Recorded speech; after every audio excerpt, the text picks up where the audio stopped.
అర్ధరాత్రి 1:44 పాకిస్తాన్ గాఢ నిద్రలో ఉంది.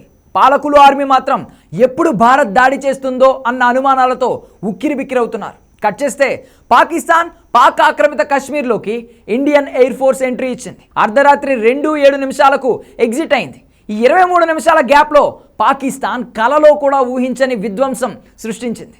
ఈ దాడుల్లో పాకిస్తాన్లోని 9 కీలక ఉగ్రస్థావరాలను భారత వాయుసేన లక్ష్యంగా చేసుకుంది. అంతర్జాతీయ సరిహద్దుకు 100 కిలోమీటర్ల లోపు ఉన్న క్యాంపులను టార్గెట్ చేసింది. పాకిస్తాన్లోని 4, పాక్ ఆక్రమిత కశ్మీర్లోని 5 ఉగ్రస్థావరాలను ధ్వంసం చేసింది. ఇందులో జైషే మహమ్మద్కు చెందిన 4, లష్కరే తోయిబాకు చెందిన 4 క్యాంపులు ఉన్నాయి. 2 హిజ్బుల్ ముజాహిద్దీన్ శిబిరాలు ఉన్నాయి.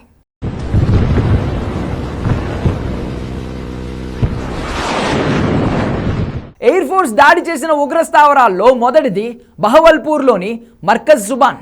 ఇది సరిహద్దుకు 100 కిలోమీటర్ల దూరంలో ఉంది. జైషేకు చెందిన ప్రధాన కార్యాలయంగా దీన్ని పేర్కొంటారు. వాస్తవానికి దీనిని 2019లోనే భారత్ లక్ష్యంగా చేసుకోవాలనుకుంది, కానీ నాడు చివర్లో వదిలేసింది. ఈసారి మాత్రం దానిని నేలమట్టం చేసింది. ఇక రెండవది మురిద్కేలోని మర్కాజ్ తోయిబా. సరిహద్దుకు 30 కిలోమీటర్ల దూరంలోని లష్కరే క్యాంప్ కార్యాలయం ఇది. ఇక్కడే 26/11 ముంబై దాడులకి పాల్పడిన ఉగ్రవాదులు తలదాచుకున్నారు. మూడవది సియల్కోట్లోని మెహమూనా జోయా.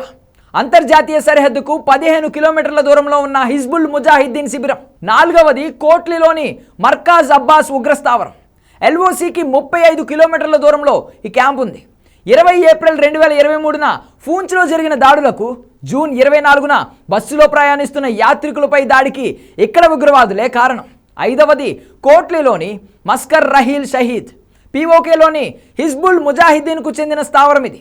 హిల్ స్టేషన్లో ఉండే ఈ క్యాంప్లో 4 గదులు, బరాక్లు ఉన్నాయి. వీటిలో పెద్ద ఎత్తున ఆయుధాలు, మందుగుండి సామాగ్రి ఉన్నట్లు తెలుస్తోంది. ఆరవది ముజఫరాబాద్లో షవాయిన్ అల్లాహ్. పీఓకేలోని తంగ్డర్ సెక్టార్లో సరిహద్దుకు 30 కిలోమీటర్ల పరిధిలో షవాయ్ లష్కరే క్యాంప్ ఉంది. ఇక్కడే లష్కరే కేడర్ నియామకాలు, శిక్షణ చేపడుతున్నారు.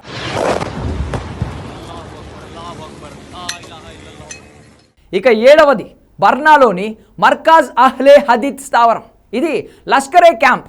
పూంచ్, రాజౌరి, రియాసీ సెక్టార్లో లష్కరే ఉగ్రవాదులు ఆయుధాలను పంపేందుకు ఈ క్యాంపునే వాడుతున్నారు. ఎనిమిదవది ముజఫరాబాద్లోని సైద్నా బిలాల్ ఉగ్రస్థావరం. పీఓకేలోని జైషే ప్రధాన కేంద్రాలలో ఇది కూడా ఒకటి. ముజఫరాబాద్ రెడ్ ఫోర్ట్కు ఎదురుగా ఉంటుంది. జమ్మూ కాశ్మీర్లోకి ఉగ్రవాదులను తరలించేందుకు వీలుగా దీన్ని రవాణా క్యాంపుగా నిర్వహిస్తున్నారు.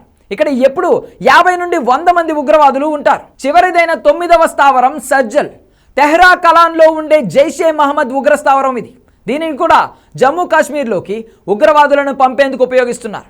వీటన్నింటిపైన ఎయిర్ ఫోర్స్ విరుచుకుపడింది. 9 ఉగ్రస్థావరాలను కేవలం 23 నిమిషాల్లోనే నామరూపాలు లేకుండా చేసేశారు. కానీ వీటిలో ఒక స్థావరం గురించి ప్రత్యేకించి చెప్పుకోవాలి, ఎందుకంటే అది ఉగ్రవాదులను తయారు చేసే ఫ్యాక్టరీ కాబట్టి. దాని పేరే మురిద్కే. లాహోర్ నుండి సుమారు 33 కిలోమీటర్ల దూరంలో చారిత్రాత్మక గ్రాండ్ ట్రంక్ రోడ్డుపై మురిద్కే లష్కరే తోయిబా ప్రధాన కార్యాలయం ఉంది.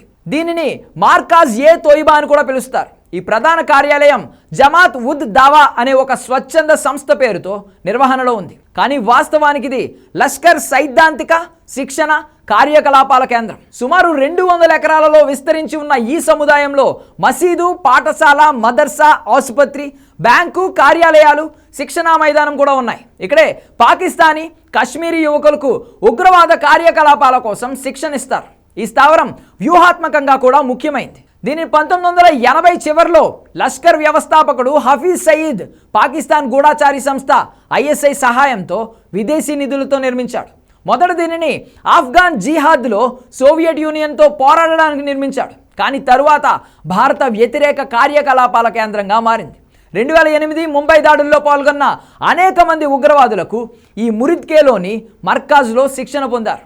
ఈ సమాచారాన్ని పట్టుబట్టిన ఉగ్రవాది అజ్మల్ కసబ్ భారతీయ సంస్థలకు అందించాడు. అందుకే ఇండియన్ ఎయిర్ ఫోర్స్ ఈ స్థావరాన్ని పక్కా ప్రణాళిక ప్రకారం ధ్వంసం చేసింది. నిజానికి మురిద్కే ఒక్కటే కాదు, ఎయిర్ ఫోర్స్ లక్ష్యం చేసుకున్న 9 స్థావరాలు భారత వ్యతిరేక కుట్రలకు పుట్టినిల్లు వంటివి. అందుకే పక్కాగా ప్లాన్ చేసి వాటిని ధ్వంసం చేసి పారేశారు.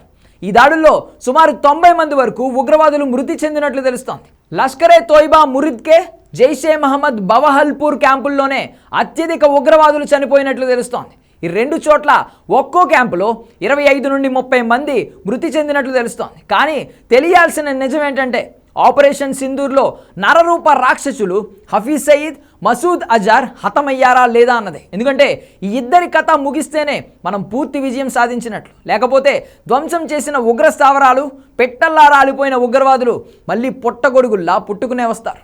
హఫీజ్ సయీద్ వారిని తయారు చేస్తూనే ఉంటారు. మరి బవహల్పూర్, మురిద్కే స్థావరాలను ధ్వంసం చేసిన సమయంలో ఆ ఇద్దరు నరరూప రాక్షసులు అక్కడే ఉన్నారా?